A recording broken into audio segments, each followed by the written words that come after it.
నీ మీద ఆయనకు నమ్మకం ఉంది, నీ భక్తి భావాల మీద నమ్మకం ఉంది, నీ ఆత్మీయత మీద నీకు నమ్మకం ఉందో లేదో నాకైతే తెలీదు, కానీ దేవుడు నీతో చెప్తున్నటువంటిది ఏంటంటే నీలో అద్భుతమైనటువంటి తలాంతులు నీలో ఉన్నవి. నీ శక్తి నీకు సరిపోదు. కొంతమందికి నేను చేయగలనా సేవ, నేను చేయగలగనా, దేవుడు నాతో మాట్లాడతాడా, నేను పరిచర్య చేయగలగనా అనుకుంటాం. నువ్వు కాదు చేయించేది, దేవుడు నీలో నుండి అనేక ప్రజలకి నేను దీవెనకరంగా మార్చిపోతున్నాడు. నీ శక్తి నీకు తెలియకపోవచ్చేమో, నీ బలము నీకు తెలియకపోవచ్చేమో, నీ జ్ఞానము నీకు తెలియకపోవచ్చేమో, నీ శక్తి నీకు అర్థం కాకపోవచ్చేమో, నీలో ఉన్న తలాంతులు నీకు తెలియకపోవచ్చేమో, కానీ దేవుడు నిన్ను సృష్టిలోనే ఆయన పని కొరకు నియమించుకున్నటువంటి వ్యక్తి అయి ఉన్నాడని ఈ మధ్యాహ్న సమయంలో దేవుడు నీతో హెచ్చరిస్తూ చెప్తున్నటువంటి మాటలు.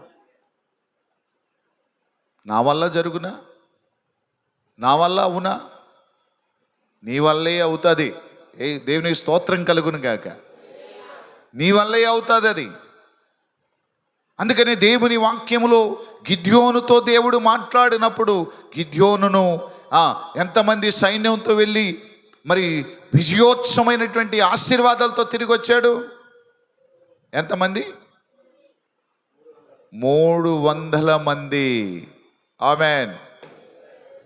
లెక్కకు మించినటువంటి శత్రు సమూహాలని జయించటానికి ఎంతమంది కావాలి? ఎంతమంది కావాలి అంటే విస్తారమైనటువంటి జనాంగం కావాలి. అలాంటి వ్యక్తులు అందరిని జనమంతని కూడా ఫిల్టర్ చేసి 300 మందితో యుద్ధం చేసి విజయాన్ని సాధించాడు. అందుకే ప్రియులారా, ఒక గానుగు చాటున ఉన్నటువంటి ఎన్నిక లేనటువంటి వ్యక్తిని దేవుడు బలమైన వ్యక్తిగా చేశాడు. దేవుని పిలుపు విన్న వ్యక్తులు, దేవుని స్వరాన్ని వెంబడించిన వ్యక్తులు, దేవుని యొక్క ఆత్మీయతలో వెంబడించిన వ్యక్తులు, వాళ్ళు అసమానమైనటువంటి తేజస్సు కలిగినటువంటి వ్యక్తులుగా దేవుడే నిన్ను తరిపిదినిచ్చి ఒక బలమైనటువంటి ఎన్నిక లేని నిన్ను ఎన్నికగా చేయగలిగిన వాడుగా ఉంటాడు. నీ ప్రాంతంలో, నీ గ్రామంలో, నీ కుటుంబంలో ఒకప్పుడు నువ్వు తృణీకరించబడిన వ్యక్తిగా ఉంటావు. నీ కుటుంబంలో, నీ గ్రామంలో సాక్ష్యం లేని వ్యక్తిగా ఉంటావు. ఆ సాక్ష్యం లేని వ్యక్తిగా నీతో చెప్తున్నాడు దేవుడు ఈ మధ్యాహ్న కాల సమయంలో ఆయన స్వరము విని వెంబడించగలిగి లోబడగలిగితే నీ ప్రాంతంలో దేవుడు నిన్ను ఘనుడుగా వెంచబోతున్నాడు, నిన్ను ఘనురాలుగా వెంచబోతున్నాడు దేవుడు. ఆయన ఎవరో తెలుసా? అసమానమైనటువంటి ఒక అత్యున్నతమైనటువంటి స్థానములో ఉన్నటువంటి అతి భయంకరమైనటువంటి దేవుడు ఆయన ఏంటో నీకు తెలియట్లేదు, ఆయన శక్తి ఏంటో నీకు తెలియట్లేదు, ఆయన పరాక్రమములు నీకు తెలియట్లేదు, ఆయన కార్యాలు నీకు అర్థం కావట్లేదు. మార్పు లేని నీ బుర్రకి, మారు మనసు పొందని నీ జీవితానికి ఆయన కార్యాలు అర్థం కావు. ఆయన కార్యాలు నీకు అర్థం కావు. ఎవరికి అర్థం అవుతుందంటే నేత్రములు తెరబడిన వాడికి మాత్రమే విశ్వాసములో ఎన్నో అద్భుతాలు చేయగలిగిన వారుగా మారుతారు. అపనమ్మకం, దేనికైనా అపనమ్మకం. నేను ఒక అమ్మాయికి పెళ్ళి రేపు అవుతుంది అనుకుంటా, ఇవాళ బయలుదేరి హైదరాబాద్ వెళ్తుంది. ఎన్నో సంబంధాలు వచ్చాయి, ఎన్ని సంబంధాలు వచ్చినా నచ్చట్లేదు. ఆ అమ్మాయితో ఉన్నటువంటి పిల్లలకి పెళ్ళిళ్ళై 2 పిల్లలు పుట్టి మళ్ళా ఆ పిల్లలు కూడా బడికి బ్యాగులు ఎత్తుకొని వెళ్తా ఉన్నారు. వాళ్ళు పేరెంట్స్ ఈ అమ్మాయికి ఇంకా పెళ్లి కావట్లేదండి, ఏ సంబంధం తెచ్చినా నచ్చట్లేదు. దేవుని ప్రణాళిక వేరుగా ఉంది, కొంచెం వెయిట్ చేయండి. దేవుని ఆలోచన వేరుగా ఉంది, కొంచెం వెయిట్ చేయండి అంటే ఇంకెప్పుడు సార్ టైం వచ్చేసింది, పెళ్లి గడియలు ఆసన్నమైపోయినాయి, రేపు పెళ్ళి. దేవునికి స్తోత్రం కలుగునుగా. ఒక సమయం వస్తుంది, ప్రతి సమస్యకి ఒక పరిష్కారం అనేటువంటిది దేవుడు ఏర్పాటు చేసి పెట్టాడు, ఒక ఆశీర్వాదాన్ని దాచిపెట్టాడు. కొద్దిగా వెయిట్ చేయాలి. నువ్వు అనుకున్నవన్నీ జరగవు, నువ్వు కోరుకున్నవన్నీ జరగవు. దేవుని ఏర్పాటు ప్రకారమే జరుగుతాయి నీ జీవితాల్లో. అంతేకాని నువ్వు అనుకున్నవన్నీ జరగలేదని ఆయన దేవుడు కాకపోడు, నువ్వు అనుకున్నవన్నీ జరిగినందుకు కనుక ఆయన దేవుడై ఉన్నాడని నీ మాటలకు ఆయన పడిపోడు, నీ మాటలకు ఆయన ఏదో కుంగిపోడు. దేవుని స్తోత్రం కలుగును గాక. ఆయన వ్యక్తిత్వంలో రాజీ లేని దేవుడైన, ఆమేన్, రాజీ పడని దేవుడైన. కనుక నా ప్రియమైనటువంటి దేవుని సంగమా, అందుకని దేవుని యొక్క నామములో 1 సమూయేలు గ్రంథంలో 3వ అధ్యాయంలో మనం చూడగలిగితే అక్కడ కూడా సమూయేలుని దేవుడు పేరు పెట్టి పిలిచాడు. బాలుడై ఉండగానే సమూయేలుతో దేవుడు మాట్లాడినటువంటి మాటలు మనకు ఎరిగినటువంటివి సత్యమే. సమూయేలుతో ఎన్నిసార్లు దేవుడు పిలిచాడు?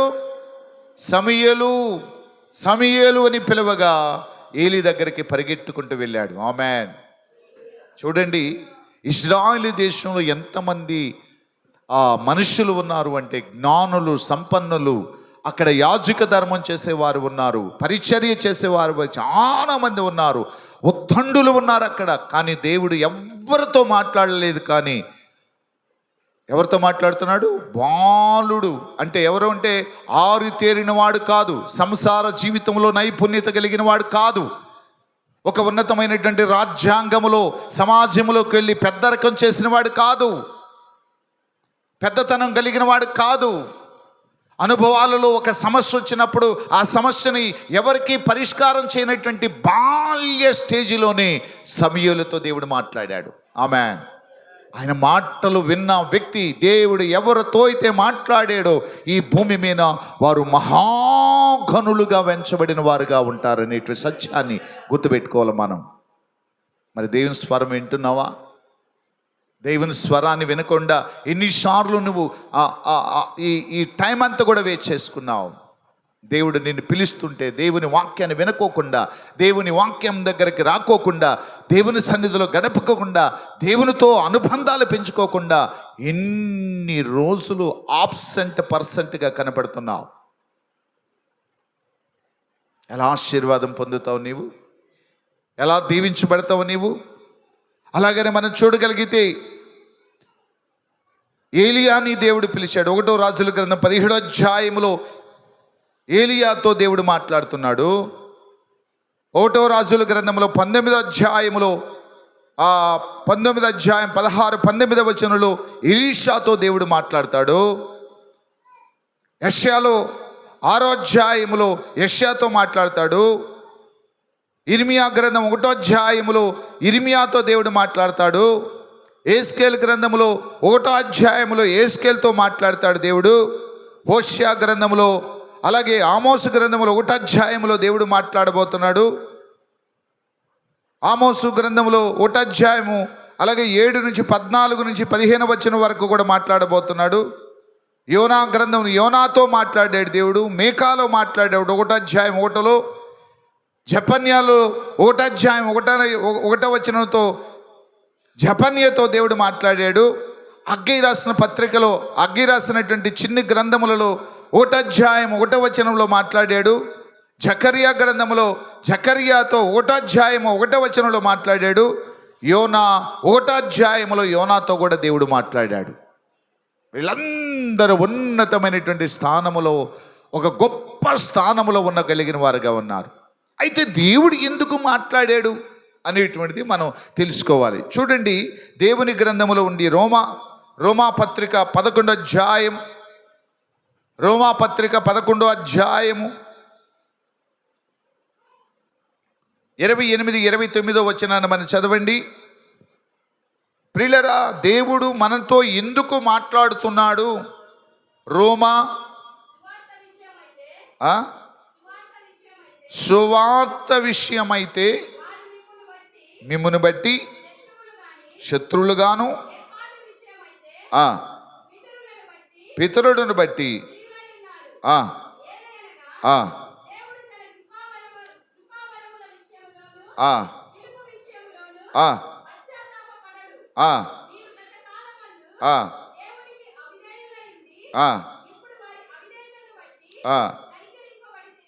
దేవునికి స్తోత్రములు కలుగునుగాక. సువార్త విషయమైతే వారు మిమ్మును బట్టి శత్రువులుగాను, ఏర్పాటి విషయమైతే పితరులను బట్టి ప్రియులై ఉన్నారు. మిమ్మల్ని ఎందుకు దేవుడు పిలుస్తున్నాడంటే, ప్రియులరా, 29వ వచనాన్ని మనం చూడగలిగితే 30వ వచనంలో మీరు గత కాలమందు దేవునికి అవిధేయులయ్యుండి. ఎందుకు పిలువబడుతున్నారు అంటే, దేవుని ఎరగని ముందు కాలములో మీరు మీ జీవిత కాలమంతా కూడా దేవునికి విధేయులు కాక అవిధేయులుగా బ్రతికారు కనుక, మీ అవిధేయతలో నుండి మీరు చనిపోతే మీరు నిత్య మరణమునకు వెళ్తారు. కనుకనే మీ అవిధేయతలో దేవుడు ఎందుకు మాట్లాడంటే, మిమ్మల్ని విధేయులుగా మార్చడానికి దేవుడు పిలిచాడు. 1 కొరింథీ రాసిన పత్రికలో 1 అధ్యాయం 26 నుంచి 30వ వచనం వరకు కూడా మనం చూడగలిగితే, 1 కొరింథీలో రాసినటువంటి పత్రికలో 1 అధ్యాయం 26 వచనం నుంచి జాగ్రత్తగా చదవండి. సహోదరులారా, మిమ్మును పిలిచిన పిలుపును చూడండి. మీలో లోకరీతిని జ్ఞానులైనను ఘనులైనను గొప్ప వంశములో పుట్టిన వారైనను అనేకులు పిలవబడలేదు. ఏ శరీరియు దేవుని ఎదుట అతిశయింపనేరదు. ఏ శరీరు దేవుని ఎదుట అతిశయింపకుండానట్లు జ్ఞానులను సిగ్గుపరచుటకు లోకములో నుండి వెర్రివారిని దేవుడు ఏర్పరచుకున్నాడు. మనల్ని దేవుడు ఎందుకు పిలిచాడు? ఏ శరీరియు నీవు అతిశయించటానికి వీలు లేదు. ఏ శరీరియు నువ్వు అతిశయించటానికి వీలు లేదు. నేను జ్ఞానము కలిగిన వాడని దేవుడు నన్ను పిలిచాడు. నేను అందగాడినని దేవుడు నన్ను పిలిచాడు. లేకపోతే నాలో మంచి తలాంతులు ఉన్నాయని దేవుడు నన్ను పిలిచాడు అని అతిశయించటానికి వీలు లేదు. ఆమేన్. దేవునికి స్తోత్రం. హల్లెలూయా, హల్లెలూయా. అతిశయించుటకు నీలో ఏమీ లేదు. ఇది మాత్రం గుర్తించుకోవాలి. అయితే దేవుడు ఏం చెప్తున్నాడు? జ్ఞానులను సిగ్గుపరచటానికి ఎర్రివారమైనటువంటి మనల్ని పిలుచుకున్నాడు దేవుడు. అది ఎందుకు నిన్ను పిలిచాడంటే, ఇందుకు జ్ఞానులు ఎదుట నిన్ను ఘనపరచడానికే దేవుడు నేను పిలిచాడు. నీ గ్రామంలో తృణీకరించబడిన వ్యక్తివి, సాక్ష్యములైనటువంటి వ్యక్తివి, కుటుంబంలో సాక్ష్యములైనటువంటి వ్యక్తివి, మందిరములో సహవాసములో సాక్ష్యములైనటువంటి వ్యక్తిగా ఉన్న నిన్ను దేవుడు ఎందుకు పిలిచాడంటే, నీ ఊరిలో నీ కుటుంబంలో ఉన్నటువంటి జ్ఞానవంతులని, తెలివిగలవారమని, డబ్బు కలిగిన వారని ఎవరైతే అతిశయపడుతున్నారో వారి ఎదుట దేవుణ్ణి నమ్మిన పిల్లలు ఇలాగుంటారని నీ ద్వారా ఆయన మహిమ పొందటానికే దేవుడు పిలిచాడు. హల్లెలూయా. ఒక మంచి స్తోత్రం చెప్పండి గట్టిగా. హల్లెలూయా. దేవునికి స్తోత్రం. ఇది సత్యాన్ని గుర్తుపెట్టుకోవాలి. దేవుడు నిన్ను ఎందుకు పిలిచాడు అంటే, జ్ఞాన సంపుటులుగా నిన్ను మార్చడానికి దేవుడు నిన్ను పిలిచాడు. దేవుడు నిన్నెందుకు పిలిచాడంటే, జ్ఞానులు ఎదుట నిన్ను ఘనపరచడానికి వెర్రివాడువైన దేవుడు నిన్ను పిలిచాడు. పనికిరాని వాడువని, నిష్ప్రయోజకుడవని, ఎందుకు ఈడు పుట్టాడని తల్లి నిన్ను గుర్చి దుఃఖించి, తండ్రి నిన్ను దుఃఖించిన దినములను బట్టి దేవుడు ఆ స్వరం విని ఇశ్రాయేలు ప్రజలను రక్షించున్నట్లుగా, వారి పితరుడు ప్రార్థన విని వారిని రక్షించున్నట్లుగా మోషే అనే నాయకుడు ద్వారా ఐగుప్తు అనేటువంటి బంధకములలో నుండి కనాన్ అనే వాగ్దాన దేశములోనికి దేవుడు నిన్ను తీసుకెళ్ళినట్లుగానే, పాపలోకములో శాపములో ఉన్న నిన్ను, ఎర్రివారిని, పిచ్చివాడిని, ఎందుకు పనికిరానటువంటి నిన్ను దేవుడు మహిమకరమైనటువంటి వ్యక్తిగా చేయటానికి దేవుడు నిన్ను పిలిచాడు. హల్లెలూయా, హల్లెలూయా, హల్లెలూయా. దేవునికి స్తోత్రములు కలుగునుగాక, దేవునికి స్తుతులు కలుగునుగాక, దేవునికి మహిమ కలుగునుగాక, దేవునికి స్తోత్రములు. హల్లెలూయా. చూడండి అక్కడ మళ్ళీ చెప్తున్నాడు, చూడండి 30వ వచనంలోకి రండి. ఆయన మూలముగా మీరు క్రీస్తు యేసునందున్నారు. అతిశయించువాడు ప్రభువు నందే అతిశయించాలి. నీలో ఉన్న ఏదైనా ఒక స్థానములోకి వెళ్ళావంటే దానికి కారణం ప్రభువే. ఎన్నిక లేని నిన్ను ఎన్నికగా చేసుకున్నాడు. నిజంగా నీ జనులలో దేవుడు నిన్ను ఏర్పరచుకున్నాడు, నిన్ను ప్రత్యేకపరుచుకున్నాడు. నీ వంశములో నుండి నిన్ను ఘనపరచటానికి దేవుడు నిన్ను కోరుకున్నాడు. నేను వచ్చేటప్పుడు మా ఊర్లో భయంకరమైనటువంటి విగ్రహ పూజ చేయటానికి ఓ పెద్ద గుంట తవ్వి అక్కడ అన్ని వాటికి సంబంధించినటువంటి కార్యక్రమాలు చేస్తూ ఒక అనౌన్స్మెంట్ చేశారు. ఏంటో తెలుసది, ఈ గ్రామంలో నుంచి ఎవరైనా బయటికి వెళ్ళకూడదు, కూలీనాలు చేసేవాడు కూడా కూలికి వెళ్ళకూడదు, గ్రామాన్ని విడిచి బయటికి వెళ్ళకూడదు. చక్కగా రెడీ అయ్యి కారెక్కేసి వచ్చేసాం. దేవునికి స్తోత్రం కలుగును గాక. హల్లెలూయా. నేను అప్పుడు అనుకుంటున్నాను, ప్రభువా, ఎన్నిక లేని నన్ను ఎన్నుకున్నావు, ఎన్నిక లేని నా కుటుంబాన్ని ఎన్నుకున్నావు, ఈ నశించిపోతున్నటువంటి జనుల్లో నుంచి నన్ను ప్రత్యేకపరచుకున్నావు. అయ్యా, నాలో ఏముందని నన్ను కోరుకున్నావు, నాలో ఏ మంచి ఉందని నన్ను కోరుకున్నావు. నిత్యగ్నిగుండమునకు ఆహుతైపోయేటువంటి ఈ భయంకరమైనటువంటి ప్రజల్లో నుంచి నన్ను ఎందుకు కోరుకున్నావు అంటే, ఏదో నేను పెద్ద టాలెంట్ కలవాడినని దేవుడు నన్ను కోరుకోలేదండి, లేకపోతే మంచి అందగాడినని దేవుడు నన్ను కోరుకోలేదండి, మాట చాతుర్యము కలిగిన వాడని నన్ను కోరుకోలేదండి. నిలువెల్ల విషయము కలిగి నిలువెల్ల ఘోరమైనటువంటి పాపినైనా నన్ను దేవుడు కోరుకుంది. ఎందుకంటే ఆ జనులలో నుంచి నేను వారితో కూడా నశించిపోకూడదనే ఉద్దేశంతో దేవుడు అనాదిలోనే, అంటే ఈ భూమియో రవంతయో సృష్టించక మునిపే ఆయన ప్రణాళిక కొరకు దేవుడు నన్ను ఎన్నుకున్నాడని ఉదయకాల సమయంలో మరొక్కసారి దేవుని వాక్యము నాకు గుర్తుకొచ్చినప్పుడు నేను ప్రభువును స్తుతించాను. దేవునికి స్తోత్రములు కలుగును గాక. నిజంగా నా నేత్రాలు తెరవబడటానికి, నా హృదయం తెరవబడటానికి నేను కారకుడు కాదండి. నా ప్రభు నన్ను పిలిచాడు కనుకనే 1993 సంవత్సరములో అర్ధరాత్రి సమయంలో ఒక ప్రచండమైనటువంటి దర్శనాన్ని నేను చూశాను. అది మామూలు దర్శనము కాదు, అది మామూలు దర్శనము కాదండి. అగ్నితో కూడినటువంటి దర్శనము. ఒక ఘోరమైనటువంటి పాపినైన దేవుడు, దేవాది దేవుడే దిగి వచ్చి నాతో మాట్లాడినటువంటి దర్శనం అది. నన్ను ఎవరు మార్చలేదు, నేను బైబిల్ చదివి మారలేదు, లేకపోతే ఒక రోగం వచ్చి నేను ప్రభు దగ్గరికి వెళ్ళలేదు. నా వంశము వారు క్రిస్టియానిటీ కనుక ఆ వంశ పారంపర్యమైనటువంటి ఉద్దేశానుసారంగా నేను వెళ్ళలేదు, ప్రభు దగ్గరికి నేను రాలేదు. ఒక పాట స్వరమే విని ఆ పాటకి ముగ్ధుడినై యేసు ప్రభు నేను నమ్ముకోలేదు. ఎలాగంటే ఒక పాస్టర్ గారు వచ్చి నాకు సువార్త చెప్పలేదు, బైబిల్ చదివి ఏది చదివి నేను వెళ్ళలేదు. కానీ ఒక ప్రచండమైనటువంటి దర్శనము చేత దేవుడు స్వరమెత్తి నాతో మాట్లాడటాన్ని నేను విన్నాను. ఆ దర్శనమే నా బ్రతుకును మార్చేసింది. హల్లెలూయా. ఎంత కఠినపోడినంటే రాయి అయినా కరిగిద్దేమో కానీ నేను కరగను. అలాంటి కఠినమైనటువంటి బండ హృదయం కలిగిన నా జీవితానికి ఒకే ఒక దర్శనం చేత దేవుడు స్వరమెత్తి మాట్లాడాడు. నా కొరకు నువ్వు పనిచేయబిడ్డని 2 గ్రంథాలు, న్యూ టెస్టిమెంట్, ఓల్డ్ టెస్టిమెంట్ 2 నా చేతులకు ఇచ్చాడు. ఆరోహణమై మరలా ప్రభు మహిమలోకి వెళ్ళిపోతుంటే నేను అనుకున్నాను, ఈయన ఊరిలే అనుకున్నాను. అలా మళ్ళీ ఇంకో దర్శనం, అలాగ వెళ్తూ ఆరోహణమైపోతూ ఇలాగ ముసుగులేసుకుని కొండ లోయలలో ఒక పెద్ద సభ జరుగుతుంటే, ఒక సభలు జరుగుతుంటే ఆ సభల్లోకి వెళ్ళి వారి మధ్యలో ఆసీనుడైపోయి ఉన్నాడు యేసు ప్రభువారు. అప్పుడు అనుకున్నాను, ఈయన యేసు ప్రభువే, ఈయన యేసు ప్రభువే.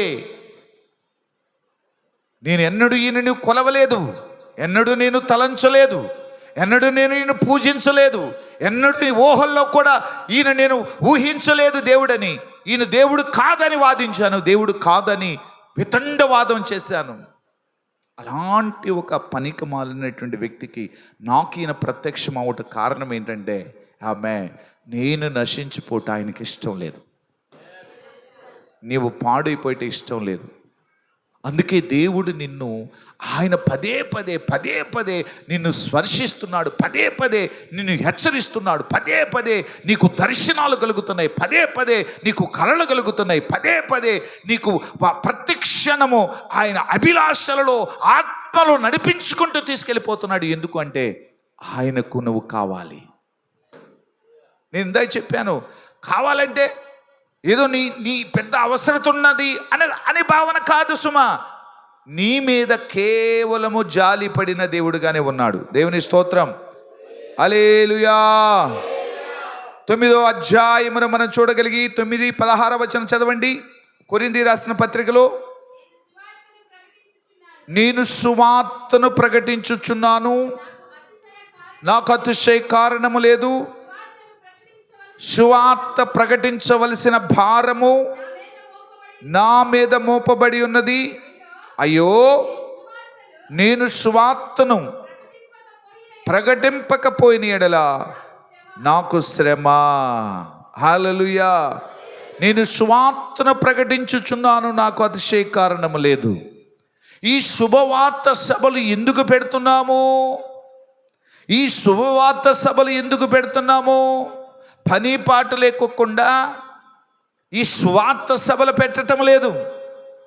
అందరూ అంతటా ఇంకా రక్షణలోకి రావాలి, ఇంకా మారు మనసు పొందాలి. ప్రభు రాకడ ఆలస్యం కాటలేదు. ఈ రేపో మాపో 3వ ప్రపంచ యుద్ధానికి కూడా ప్రపంచ దేశాలన్నీ ఆయత్తమైపోతున్నాయి. రష్యా పక్షాన వెళ్ళే దేశాలు రష్యా పక్షాన వెళ్తున్నాయి. ఈ కూటమి పక్షాన వెళ్ళేటువంటి అమెరికా పక్షాన వెళ్ళేటువంటి అమెరికా, బ్రిటన్, ఫ్రాన్స్ ఒక భయంకరమైనటువంటి యుద్ధాలలో 2 భాగాలుగా విభజించబడిపోతున్నాయి. యుద్ధాలు ఘోరంగా జరుగుతున్నాయి. జాగ్రత్త. క్రీస్తు రాకడకు ముందు జరిగే సూచనలు ఇవి. ప్రభు రాకడ, మరలా ప్రభు రాబోతున్నాడు. ఈ రాకడ సమయంలో ఎవరైతే నిజదేవుడైన క్రీస్తు మార్గములో నడవగలుగుతారో వారికి మాత్రమే మహిమలో వెళ్ళేటువంటి ఆ కృపను దేవుడు ఇవ్వబోతున్నాడు. లేని ఎడల తృణీకరించబడతా. యేసు అంటే రక్షకుడు. ఆయనలోని మోక్షానికి మార్గం ఉంది. ఆయన ద్వారానే పరలోకానికి మనం వెళ్ళాలి. అందుకనే కాలము సంకుచితమైపోతుంది. సమయ దినాలు కొద్దిగా ఉన్నాయి. ఈ కాలగతులన్నీ లయమైపోయి దినములు వచ్చేసాయి. భూకంపములను, యుద్ధములను, ఆ భయంకరమైన కరువులను, భయంకరమైన తెగుళ్లను ఈ భూమిని కమ్మబోతున్నాయని ప్రభు రాకడక ముందు ప్రభు చెప్పినటువంటి మాటలు మీకు గుర్తుండే ఉంటుంటాయి.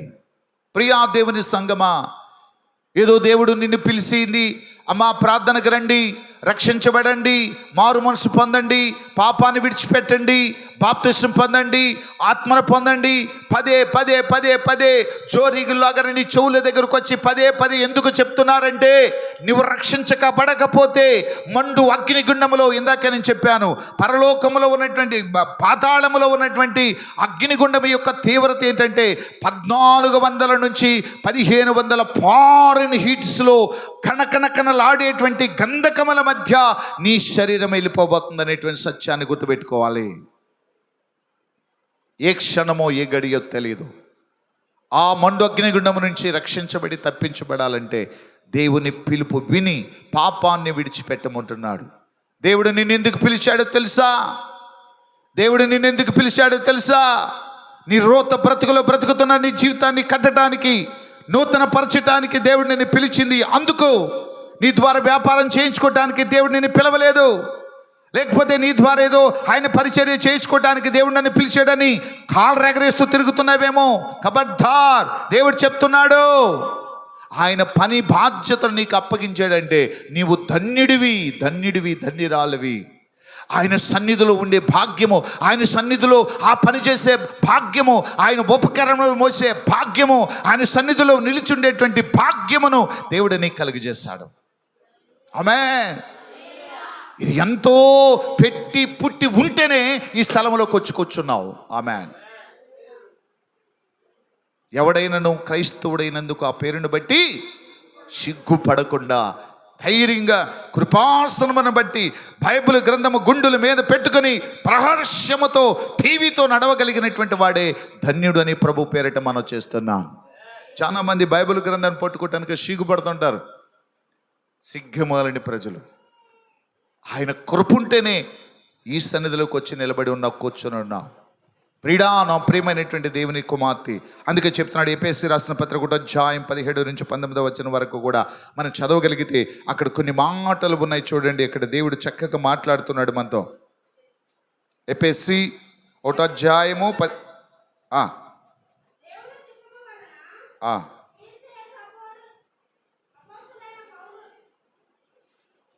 చదువు, నిదానం చదువు. 1వ అధ్యాయం 17 నుంచి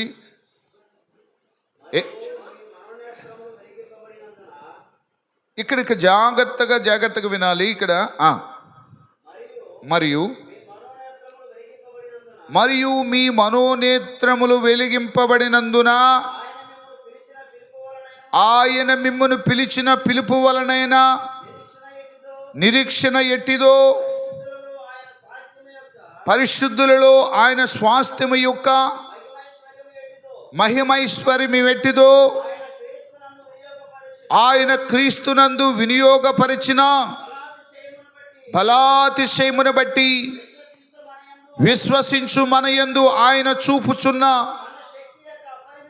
తన శక్తి యొక్క అపరిమితమైన మహాత్యము ఎట్టిదో మీరు తెలుసుకొనవలెనని మన ప్రభు అయినటువంటి యేసుక్రీస్తు యొక్క దేవుడైన మహిమాస్వరూపి యొక్క తండ్రి తన్ను తెలుసుకొనుట యందు మీకు జ్ఞానమును ప్రత్యక్షమగు గల మనస్సును అనుగ్రహించినట్లు నేను నా ప్రార్థనల యందు మిమ్మల్ని గురించి విజ్ఞాపన చేయుచున్నాను. ప్రైజ్ ద లార్డ్, హల్లెలూయా. దేవుడు చెప్తున్నాడు, మరియు మీ మనోనేత్రములు వెలిగింపబడినందున ఆయన మిమ్మును పిలిచిన పిలుపు వలన నిరీక్షణ ఎట్టిదో, పరిశుద్ధత ఏంటో, ఆయన స్వాస్థ్యం ఏంటో, ఆయన మహిమైశ్వర్యం ఏంటిదో, ఆయన క్రీస్తునందు మీకు అట్టి యొక్క దయానుగ్రహం అనుగ్రహించిన దేవుడిగా ఉన్నాడు. ఏ నేత్రాలు వెలిగించబడ్డాయి? మనం దేవుని యేసు ప్రభు నమ్ముకున్నామంటే మనకి ఏవి నేత్రాలు వెలిగించబడ్డాయి? మనోనేత్రము అంటే మూడో నేత్రము. మనోనేత్రం అంటే మూడో నేత్రం. అంటే మనకి ఎన్ని నేత్రాలు ఉన్నాయి? ఎన్ని కళ్ళు ఉన్నాయి? నేత్రం అంటే కళ్ళు. ఆమేన్. మనకి ఇప్పుడు కనబడుతున్నవి ఎన్ని కళ్ళు ఉన్నాయి? 2 కళ్ళు ఉన్నాయి. మీకు తెలియని ఇంకొక నేత్రం ఉంది. ఏంటో తెలుసా? దానిని మనోనేత్రము. అంతర్భాగములో మంచి వివేకములను, చెడు మంచిని వివేచించగలిగినటువంటి ఆత్మ సంబంధమైనటువంటి నడిపింపులో ఉన్నవాడికే ఈ మనో అనే మూడో నేత్రము తెరవబడి ఉంటుంది. ఈ మూడో నేత్రము తెరవబడినటువంటి వానికి ఆత్మ నింపుదలంటో తెలియదు, అలా పరిశుద్ధత ఏంటో తెలియదు, మంచి ఏంటో తెలియదు, మంచి క్రమం ఏంటో తెలియదు. ఈ నేత్రములు తెరవబడినటువంటి వాడిని మనం మరొకసారిగా చెప్పాలంటే మారు మనసు లేనివాడు అని చెప్పవచ్చు. మార్పు చెందని వాడిని నేత్రములు వెలిగించబడిన వాడు, ఒక మంచిని గ్రహించలేనివాడు, నిజదేవుడిని గ్రహించలేనివాడు, సత్యాన్ని గ్రహించలేనివాడు, అంధుడుగా, అవివేకవంతుడుగా, వాడు పట్టుకున్న దానికి 3 కాళ్ళని చెప్పేటువంటి అవివేక హృదయం కలిగిన వాడనే వీడిని ఏమంటాడంటే మారు మనసు లేనివాడు అంటారు వీడిని. అంటే వీడి నేత్రములు వెలిగించబడిన వాడు, సత్యాన్ని గ్రహించినటువంటి వాడు. ఒక రోజున ఎలీషాని పట్టుకోవటానికి రాజు సైన్య సమూహంతో వచ్చినప్పుడు రాత్రంతా ఎలీషా ఇంటి చుట్టూరు కూడా కంచి వేసుంటారు రథాల చేత. అప్పుడు ఏం జరిగిందో తెలుసా? గెహాజీకి ఏంటో నైట్ టైంలో ఏదో సంథింగ్ బయటకు వస్తాడు. బయటకు వచ్చినప్పుడు ఏం చూస్తాడు? రాజు ఉంచినటువంటి శత్రువు యొక్క యుద్ధ రథములను చూసి పరిగెట్టుకుంటా ఎలీషా దగ్గరికి వెళ్ళి, నా ఏలినవాడా ఇంకేముంది, మన బ్రతుకంత అయిపోయింది, మన పట్టుకోవటానికి శత్రురాజుల యొక్క రథముల చేత ఉన్నారు అని చెప్పినప్పుడు ఎలీషా చెప్తాడు, రేయ్ గెహాజీ, ఏందిరా ఎందుకు భయపడుతున్నారు అంటే, ఇంకేముంది బాబోయ్, మన బతుకు అయిపోయింది, మన చరిత్ర అయిపోయింది, రాజు చేతిలో బందీ గృహం అయిపోతామని చెప్పేసి ఆ భయంకరమైనటువంటి ఆ వణుకుతో, శివరింగ్తో వణుకుతున్నప్పుడు ఎలీషా ఏం చేస్తాడు చెప్పాలి? ఎలీషా ఏం చేశాడు? ప్రార్థన చేశాడు. ప్రభువా, నా శిష్యుడికి నీ శక్తి ఏంటో తెలియట్లేదు, నీ ప్రభావం ఏంటో తెలియట్లేదు, దైవజనుడైనటువంటి నేను నిన్ను నమ్ముకొని నీ పట్ల ఉన్నటువంటి రోషం కలిగి, వైరాగ్యం కలిగి బ్రతుకుతున్న నా ప్రతిష్టతలో కూడా ఇతడు నన్ను అవహేళనగా చేసిన వాడిగా ఉన్నాడు కనుక వీడి నేత్రాలు తెరవు ప్రభువా. అప్పుడు ఏం చేస్తాడు? ప్రార్థన చేయగానే దేవుడు ఏం చేస్తాడు?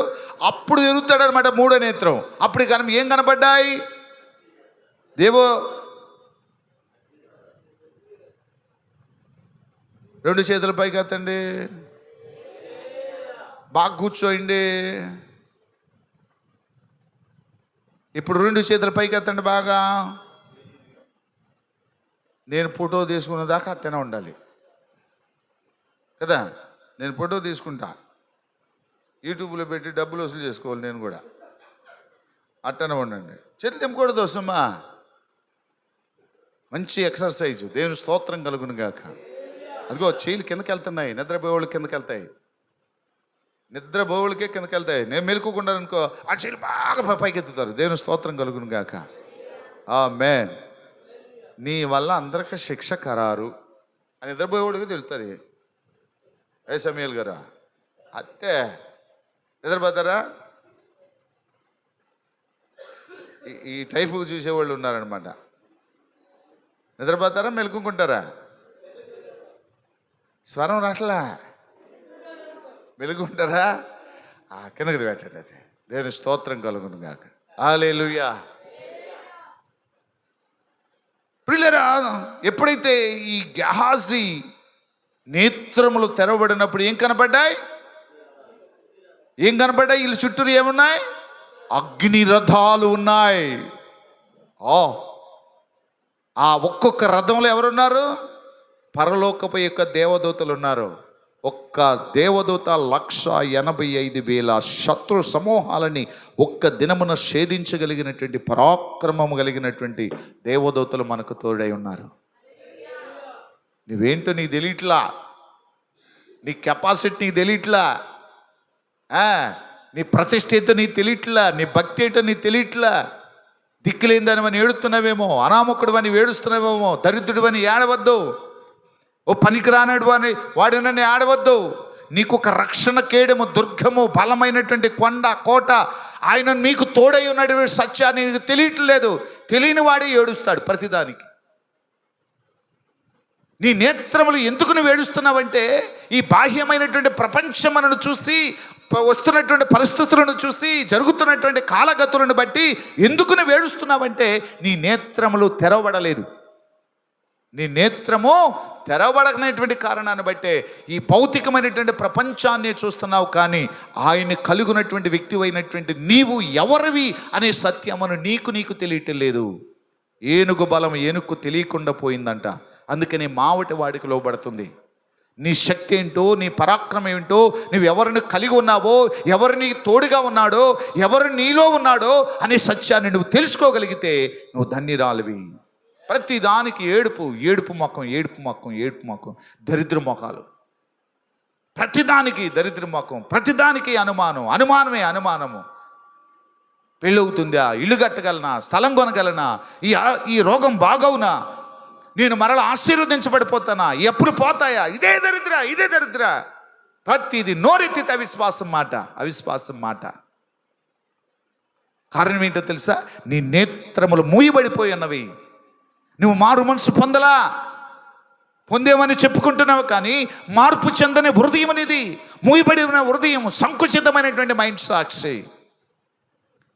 విశ్వాసంలో కనిపెట్టగలిగి దేవునిని కలిగి ఉన్న నీవు నేత్రములు వెలిగించబడినటువంటి వ్యక్తివై నమ్మే ప్రతిదానిని నేను పొందుకోగలననేటువంటి నమ్మకం నీలో ఉండగలిగితే దేవుడు అద్భుత కార్యాలు చేస్తాడు నీ పట్ల. నీలో అపారమైన నమ్మకం నీ గుండెల నిండా ఉండాలి. నిండు కొండ తొలగదు అన్నట్లుగా ప్రభు యొక్క కృపను బట్టి ప్రభు యొక్క మాటలు చెప్తా ఉన్నారు. నా ప్రియమైనటువంటి దేవుని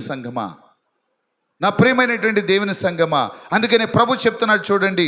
ఎఫెసీ రాసినటువంటి పత్రికలో 4వ అధ్యాయములోనే 1 నుండి 3వ వచనం వరకు మనం చదవగలిగితే అక్కడ కూడా దేవుని యొక్క వాక్యము, పిలుపును గురించినటువంటి సత్యము అక్కడ స్పష్టంగా వ్రాయబడతా ఉన్నది.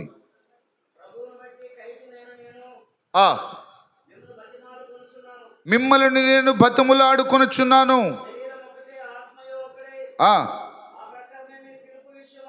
ఆ ప్రకారమే మీ పిలుపు విషయమై ఒకే నిరీక్షణ పిలువబడితిరి.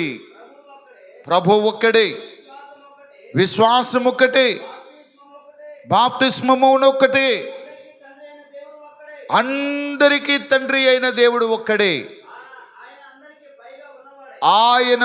ఆయన అందరికి పైగా ఉన్నవాడు, అందరిలో వ్యాపించి అందరిలో ఉన్నవాడుగా ఉన్నాడు. హల్లెలూయా చెప్పండి, మంచి హల్లెలూయా చెప్పండి గట్టిగా. యథార్థమైనటువంటి హల్లెలూయా ఒకటి చెప్పండి గట్టిగా, స్తోత్రం. ఆయన అందరిలో ఉన్నవాడు. ఆమేన్. ఆయన నమ్మిన ప్రతి వ్యక్తిలో ఆయన నివాసయోగ్యంగా ఉండేటువంటి దేవుడు. ఆయన టెంపుల్స్లో, దేవాలయంలో, మసీదులో, చర్చిలో ఉండే దేవుడు కాదు. నీ గుండెని గుడిగా మలుచుకున్న దేవుడు నీలో ఉంటానని చెప్పాడు. నీ విశ్వాసాన్ని బట్టే, నీ నమ్మిక చొప్పున నీకు జరిగింది. అందుకనే దేవుని వాక్యం ఇలా చదివిస్తుంది. ఫిలిప్పీయుల రాసిన పత్రిక 3వ అధ్యాయం 14వ వచనాలు మనం చూడగలిగితే, ఫిలిప్పీయుల రాసిన పత్రిక 3 నుంచి 14వ వచనం వరకు మనం చదవగలిగితే ప్రభు చక్కని మాట అక్కడ చెప్తా ఉన్నాడు. క్రీస్తు యేసునందు, అది దేవుని ఉన్నతమైన పిలుపునకు కలుగు బహుమానమును పొందవలనని గురి యొద్దకే పరిగెత్తుచున్నాను. హల్లెలూయా. ఎంత మంచి మాట దేవుడు చెప్తున్నాడు. క్రీస్తునందు దేవుని ఉన్నతమైన పిలుపునకు కలుగు బహుమానము పొందవలనని గురి యొద్దకే పరిగెత్తుచున్నాను. అపోస్తలుడైన పౌలు చెప్తున్నటువంటి మాట. ఆ ఉన్నతమైనటువంటి పిలుపు, యేసయ్య నన్ను పిలిచాడు సేవకి, యేసయ్య నన్ను పరిశుద్ధుడిగా పిలిచాడు, యేసయ్య నన్ను నీతిమంతుడిగా పిలిచాడు, నన్ను పరిచారకుడిగా పిలిచాడు, ఉపదేశకుడిగా పిలిచాడు, ఆయన పనివాడిగా పిలిచాడు, ఒక భక్తి కలిగిన వాడిగా పిలిచాడు.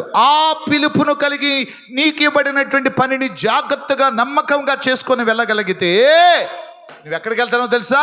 గురి యొద్దకే వెళుచున్నావు. ఉన్నతమైన బహుమానములను దేవుడు ఇచ్చుటకు సిద్ధంగా ఉన్నాడు. ఆ పిలుపును మరిచిపోకుండా, నిర్లక్ష్య పెట్టుకోకుండా, దాసుడుగా పిలువబడ్డావా, దాసుడుగానే ఉండు. ఉపదేశకుడుగా పిలువబడ్డావా, ఉపదేశకుడుగానే ఉండు. మళ్ళా విడుదల పొందటానికి ప్రయత్నం చేయొద్దని ప్రభు పేరిట మనం చేస్తున్నాను. అందుకే దేవుడు చెప్తున్నాడు. మళ్ళా దేవచనం చదవండి. క్రీస్తు యేసునందున్న దేవుని ఉన్నతమైన పిలుపునకు కలుగు బహుమానమును పొందవలనని గురి యొద్దకే పరిగెత్తుచున్నాను.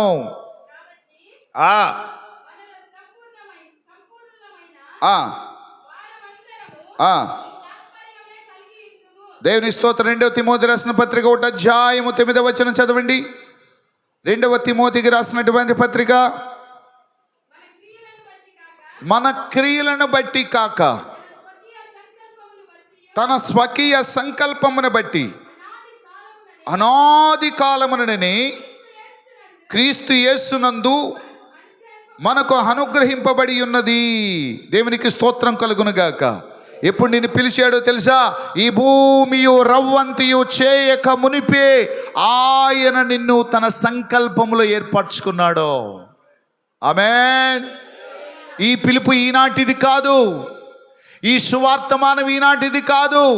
జగత్తి పునాది, ఈ భూమియు ఆకాశమును, సూర్యుడు, చంద్రుడు, నక్షత్రములను, సముద్రములను ఏమియు లేనప్పుడు, శూన్యముగా ఉన్నప్పుడే, భూమియో రవంతియో ఏర్పడక మునిపే దేవుడు, అనాదిలో దేవుడు నిన్ను ఏర్పరచుకున్నాడు. ఆమేన్. అనాది ప్రణాళిక. అనుకుంటున్నారు అప్పుడప్పుడు అంటున్నారు, ఎరా యేసు ప్రభులో మతంలో దిగిపోయావా, మతంలోకి మారిపోయావా? మతం కాదు, ఇది మార్గం. భౌతికమైనటువంటి లోకంలో సన్మార్గములోనికి, నిత్య జీవములోనికి తనువు చాలించిన తర్వాత మోక్షములోకి వెళ్ళేటువంటి మార్గం ఏదంటే యేసు మార్గమే. నేనే సత్యము, నేనే జీవం, నేనే మార్గం, నా ద్వారానే పరలోక రాజ్యం వెళ్ళాలి, ఆయనలోనే వెళ్ళాలి. ఏ మార్గాలు కుదరవు. ఎన్నో మార్గాలు, హైదరాబాద్కి రూట్లు ఉండొచ్చు, ఎన్నో మార్గాలు చార్మినార్కు ఉండొచ్చు.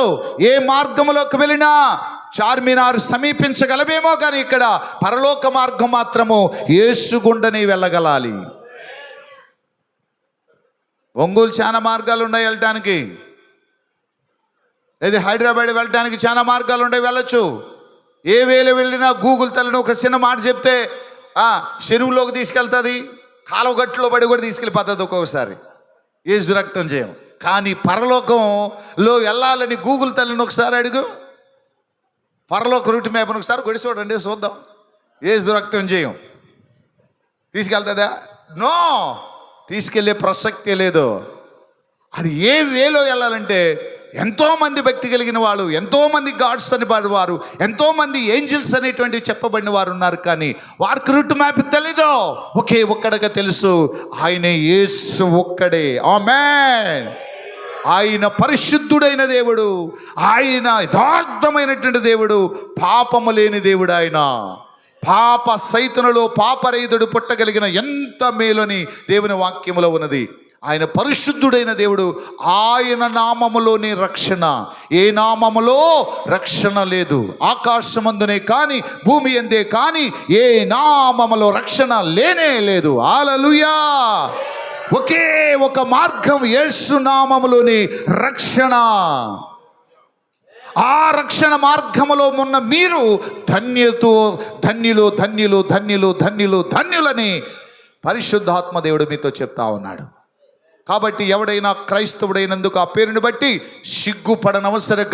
అవసరపడనవసరం లేదు. ధైర్యముగా నేను యేసుని కలిగిన ఉన్నవాడినని బాహాటముగా ధైర్యంగా మీరు అనేకులు ఎదుట చెప్పచ్చు. హల్లెలూయా, హల్లెలూయా. హెబ్రీ 3:1 మనం చూడగలిగితే, హెబ్రీ రాసిన పత్రిక 3:1 మనం చూడగలిగితే దేవుని మాటలు అక్కడ చక్కగా వ్రాయబడి ఉన్నది. ఆయన పిలుపులో ఉన్నటువంటి మహత్కార్యములు, అద్భుత కార్యాలు మీరు చూడండి. ఇందువలన పరలోక సంబంధమైన పిలుపులో పాలు పొందిన పరిశుద్ధ సహోదరులారా, మనము ఒప్పుకొనిన దానిని అపోస్తులుడును ప్రధాన యాజకుడునైన యేసు మీద లక్ష్యం ఉంచండి. హల్లెలూయా. ఇందువలన పరలోక సంబంధమైన పిలుపులో పాలు పొందిన పరిశుద్ధ సహోదరులారా. ఆమేన్. మనం దేనికి వారసులము, దేనికి పిలువబడ్డామంటే పరలోక రాజ్య వారసులుగా ఉండటానికి దేవుడు మనల్ని పిలిచాడు. ఈ భౌతికమైన లోకంలో ఇల్లు లేకపోవచ్చు, వాకిలు లేకపోవచ్చు, ఉద్యోగం లేకపోవచ్చు, నిరుద్యోగ సమస్యతో బాధపడవచ్చు, ఏ అప్పులు, ఆర్థిక పరిస్థితులలో వికాలమైపోయేటువంటి పరిస్థితులలో ఒకవేళ ఉన్నా, ఇది తగినటువంటి దేశం కాదు. కొంతకాలమే ఇక్కడ ఉంటాం. తర్వాత మనం ఎక్కడికి వెళ్ళిపోతామంటే పరలోకానికి పిలువబడిన దేవుడు మనం ఎందుకు పిలిచాడు తెలుసా? నిత్య రాజ్యాన్ని దేవుడు మనకి ఇవ్వటానికి దేవుడు మనల్ని పిలిచాడు. ఆమేన్. కాబట్టి ఇక్కడ ఇల్లు లేదని, వాకులు లేదనో, గుడారం లేదనో, చెవులకి కమ్మలు లేవనో, కాళ్ళకి పట్టాలు లేవనో ఏడవని అవసరం లేదు. ఇవి అశాశ్వతమైనటువంటివి, శాశ్వతమైనవి. ఏంటి మనకు దేవుడు దాచిపెట్టాడంటే పరలోకపు ఇక పిలుపు చేత నిన్ను పిలిచింది ఎందుకు? నిత్య రాజ్యాన్ని దేవుడు నీకు ఇవ్వటానికి. అందుకని దేవుని వాక్యంలో 1 పేతురు రాసిన పత్రిక 2:9 మనం చూడగలిగితే, 1 9 1 పేతురు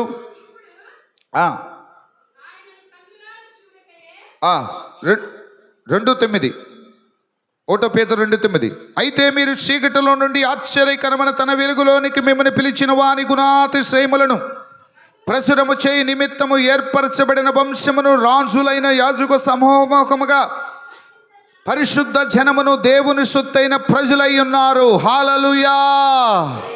మనం ఏ ప్రజలు అంట? మనల్ని దేవుడు ఎక్కడి నుంచి పిలిచాడు? చీకటిలో నుండి. అంటే లోకంలో పాపములో బ్రతుకుతున్న దేవుడు మనల్ని ఎక్కడికి ఎందుకు పిలిచాడంట? ఆశ్చర్యకరమైన తన వెలుగులోనికి మిమ్ముని పిలిచిన వాని గుణాతిశయములను ప్రచురము చేయు నిమిత్తము ఏర్పరచబడిన వంశమును, రెండోది రాజులైన యాజక సమూహములుగా దేవుడు మిమ్మల్ని ఎన్నుకున్నాడు. చప్పట్లు కొట్టాలి గట్టిగా. Praise the Lord. హల్లెలూయా.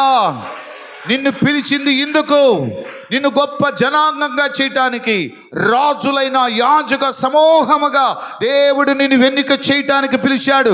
నిన్ను దిక్కు మొక్కలేని అనాదిగా చేయటానికి దేవుడు నిన్ను పిలవలేదు. దరిద్రుడిగా, రోగగ్రస్తుడిగా, శపించబడిన వానిగా దేవుడు నిన్ను పిలవలేదు. నిన్ను ఆశీర్వదించడానికి పిలిచిన దేవుడు, నమ్మదగిన దేవుడు. ఆమేన్. హల్లెలూయా. యాజక రూపములో కనబడుతున్నటువంటి వ్యక్తిగా, రాజుల రూపములో కనబడుతున్న వ్యక్తులుగా దేవుడు నిన్ను నియమించుకున్నాడు. అనాదిలోనే ఆయన సంకల్పం ఏర్పరచుకున్నాడంట. Praise the Lord. Hallelujah, hallelujah. ఇంతటి మహోన్నతుడైన దేవుని యొక్క కృపను బట్టి ఎలా మర్చిపోగలము? 2 పేతురు 1:10 మనం జాగ్రత్తగా చదవగలిగితే అక్కడ దేవుని వాక్యం స్పష్టంగా చెప్తా ఉన్నది. అందువలన సహోదరులారా, మీ పిలుపు ఏర్పాటును నిశ్చయము చేసుకున్నట్టుకు మరి జాగ్రత్త పడుడి. దేని కొరకైతే పిలిచాడో ఆ పిలుపుని జాగ్రత్తగా నిశ్చయము చేసుకొని నువ్వు నడవగలిగితే దేవుని దీవెనలను పొందుతూనే ఉంటావు. ఆమేన్, హల్లెలూయా. మరి దేవుని మందిరానికి రండి, దేవుని సన్నిధిలోకి రమ్మని పిలుస్తుంటే ఏడుపు ముఖం ఒకటి పెట్టి, దరిద్రపు సాకులు ఒకటి చెప్పి, అబద్ధాలు చెప్పి దేవుని సన్నిధికి దూరం అయిపోతున్నటువంటి విశ్వాస సమూహములారా, దేవుడు నిన్ను పిలుస్తుంది. ఎందుకంటే ఆయన మాట వినగలిగిన నీవు ధన్యుడివి, ధన్యురాలివి. ఆయన సన్నిధిలో ఉండేటువంటి భాగ్యమును కలిగి చేసినటువంటి దేవుడు మహాగణుడిగా వెంచబడుతున్నాడు. అందుకంటాడు దావీదు అంటాడు, అయ్యా ఒక్క దినము గడిపితే నీ మందిరములో 1000 దినముల కంటే శ్రేష్టత్వాన్ని నేను కలిగి ఉంటానంటాడు. ఆయన దావీదు పురాన్ని కట్టాడే కానీ, దావీదు గుడారాన్ని కట్టాడు కానీ, రాజధాని కట్టాడే కానీ ఆ రాజధానిలో ఉన్న దినములు చాలా తక్కువ, దేవుని మందిరములో ఉన్న దినములు చాలా ఎక్కువ. అందుకే దావీదు దేవుడి యొక్క హృదయానుసారుడిగా మార్చబడిన వ్యక్తిగా ఉన్నాడు. Praise the Lord. Hallelujah, hallelujah. సంతోషంగా ఉండే వాళ్ళ గట్టిగా చెప్పండి స్తోత్రం. మరి దేవుని మందిరానికి వెళ్దామన్నప్పుడు జనులు ఎలా ఉండాలంటే సంతోషంతో పరిగెట్టాలి. సాకులు, పొట్ట నొప్పి, కాళ్ళ నొప్పి, ఇంటికాడ ఉండదు, కాళ్ళ నొప్పి ఇంటికాడ ఉండదు, తలనొప్పి ఇంటికాడ ఉండదు, దరిద్రం. దేవుని సన్నిధిలోకి వస్తేనే కూర్చోలేకపోతున్నా, నడవలేకపోతున్నా. అమ్మగారింటికి చెప్పు, అతి వేగంగా పరిగెత్తే గుర్రం. పుట్టింటికి రమ్మను, తాబేల్లాగా నడుచుకుంటూ వస్తుంది, పాక్కుంటూ వస్తుంది అమ్మగారు. చూడండి, ఆడవాళ్ళు చూసారు ఎప్పుడైనా? పుట్టింటికి వెళ్దాం రమ్మని చెప్పు, అందరికంటే ముందుకు తయారై కూర్చుంటుంది. పోలే ఇంక వెళ్ళిపోదాం పద మా అమ్మ వాళ్ళ ఇంటికి వెళ్దామని చెప్పేవా? తాబేలు తెలుసుగా, తెలీదు తాబేలు? అది ఎట్ట వస్తుంది? ఇకన పాక్కుంటా వస్తుంది అనమాట. దేవుని మందిరానికి వెళ్తామన్నప్పుడు చెప్పినట్టు ఎట్లా ఉండాలి మనం? గుర్రం వల్ల పరిగెట్టాలి కదా. ఎట్టొస్తాం మనం? షాకులు, అబద్ధాలు, ఏదో ఒకటి.